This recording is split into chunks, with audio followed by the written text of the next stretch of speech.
The most common form of a fake ID is a borrowed or stolen ID. The second most common form of a fake ID is the manufactured ID, and the third most common is the altered ID. On your list of acceptable IDs, the passport could be easily one of the most easily forms of identification there are to alter. A passport is valid for 10 years. People change in 10 years. For example, a person gets a passport when they are 17 years old, now they are 22 years old. The person will have changed. Passports have changed. The old style had the lamination over the picture, and you can feel where the picture had been placed. This is the same passport that was put on a scanner, and the documentation was changed. Note it reads, "Any age I want to be." The new one has the picture scanned in and laminated with a hologram over the lamination. Here's an example of the U.S. passport card.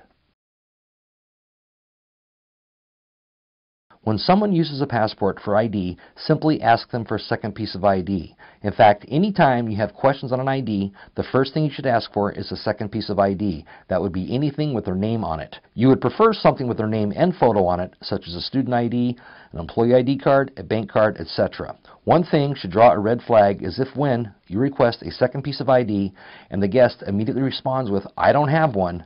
Most people have more than one thing in their wallet with their name on it. There should not be hesitation before they respond. Also, you can ask the passport holder if they are from a foreign country to speak some of the language. Now, let's discuss the military IDs. Anyone who is in the military is very proud of that fact, and they should be. There's a good chance that they will show you their military ID. There are a couple of different styles. This style of military ID comes in different colors. You'll see a lot of pink ones and tan ones, as well as a blue one and a gray one.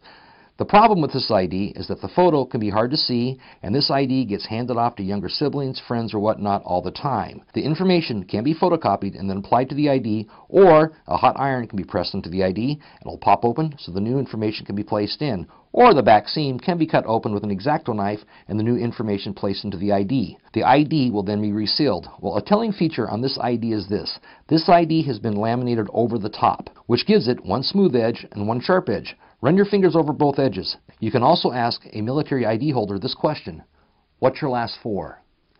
Everything and anything somebody does that is associated with the military is with the last four. If you ask them what their last four is, and they look at you with a huh, they are not in the military.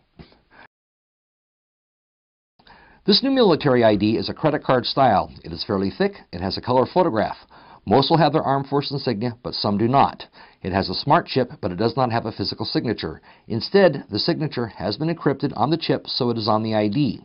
When you look at the back of the ID, it has a ghost photo with their information typed around the photo. This has a tendency to rub off, or it can get erased off. They can then change the birth date using stencils. To make your life easier, simply ask them for their driver's license. They got one on them.